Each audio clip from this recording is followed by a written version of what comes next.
It used to be the time when Xiaomi released just a few devices a year, but right now it seems that they release a new phone every 2 months or so. The Xiaomi Redmi Pro is a pretty solid sub $250 phone that has dual camera setup on its back, great specs and a lot more. My name is Linus, learn more in a full Xiaomi Redmi Pro review.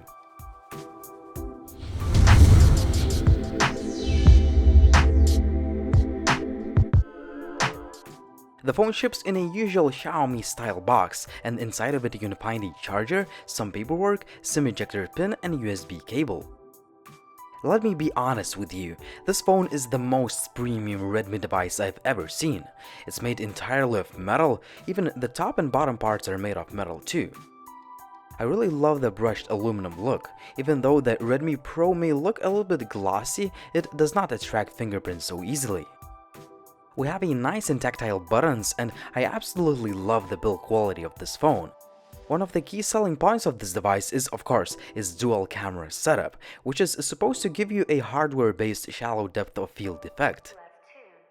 The main camera has 13 megapixels, f2.0 aperture and face detection autofocus system. The secondary camera has 5 megapixels.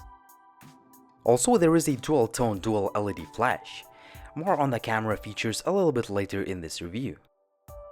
The Redmi Pro sports a 5.5 inches 1080p display. In fact, this is the first Redmi phone to have the Amoled panel, which is sharp and vibrant. However, the colors may look a bit oversaturated, but I'm okay with that. The sunlight legibility is not the best I've seen, but it is pretty good and I don't have many complaints in this regard. As far as selfie shooter, we have a 5 megapixels camera. Right next to it, there is a highly customizable notification LED light. It's nice to see the backlit capacitive buttons, which can be also customized in a lot of different ways. The fingerprint scanner is embedded in a physical home button. It is fast and very accurate, but it does not work straight from the standby mode, meaning that you have to wake your phone up first. The loudspeaker quality is pretty good. Sure, it is not perfect, but it is definitely one of the best in this price range of phones.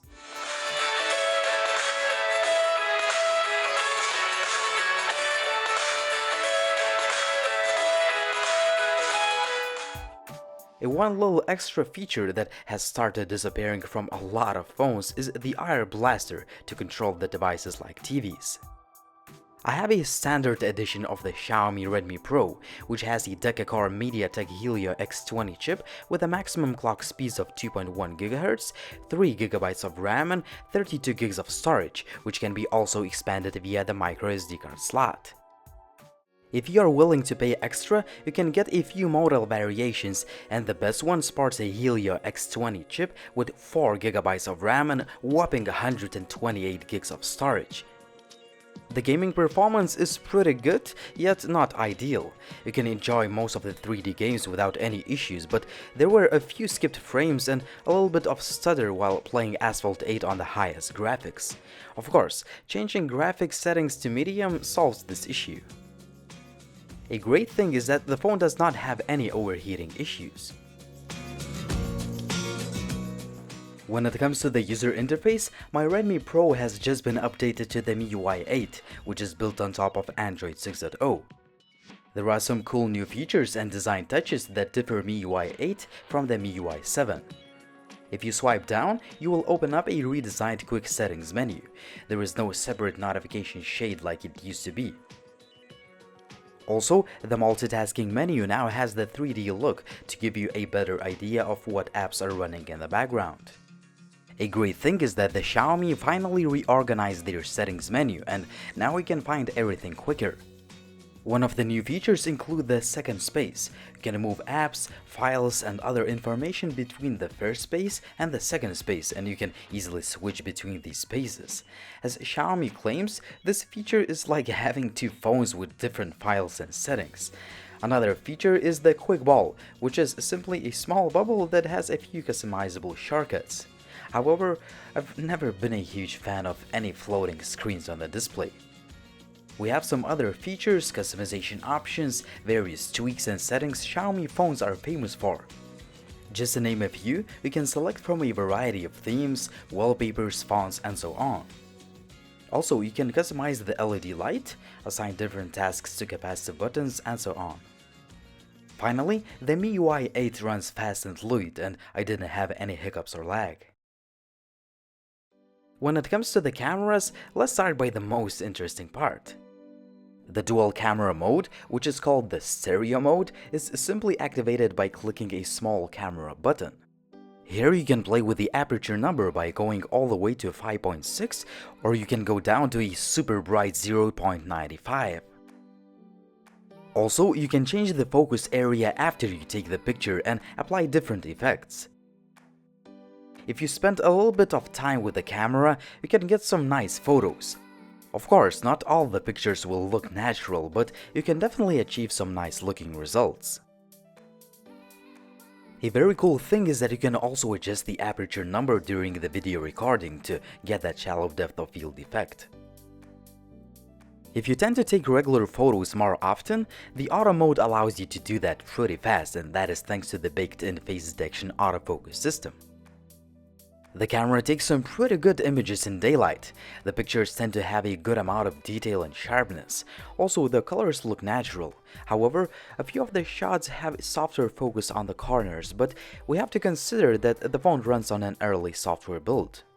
My biggest complaint would be that dynamic range adjustment is not always perfect, but the HDR mode does a pretty good job solving this issue.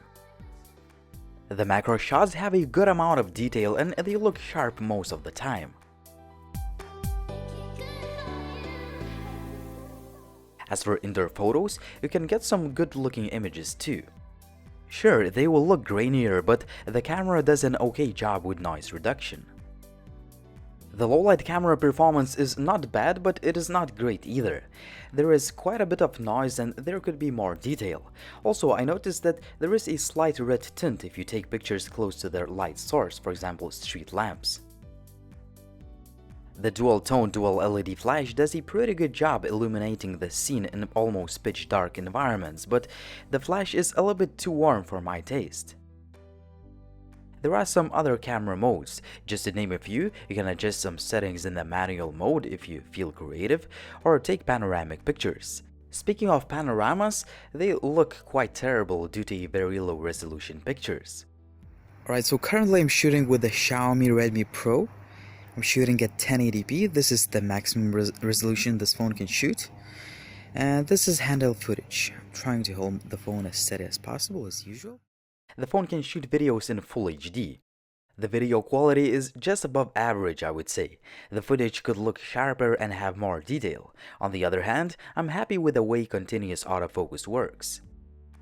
You can also shoot slow motion videos in 720p, and the quality is actually not the best, but it is pretty good for the class of the phone.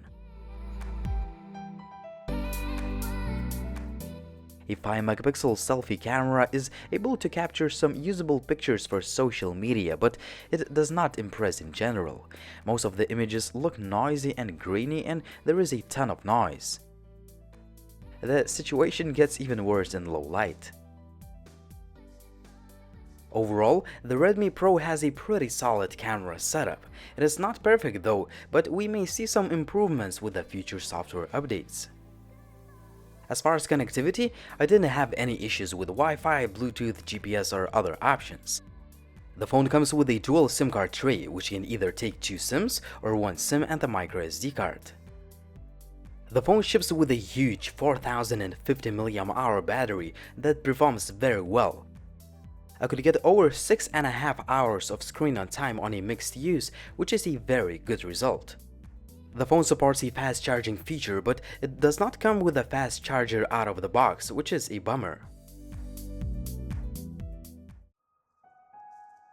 So, there we have it, another Xiaomi smartphone, the Redmi Pro.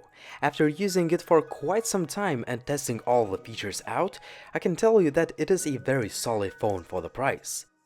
In fact, it looks and feels much more premium than it costs.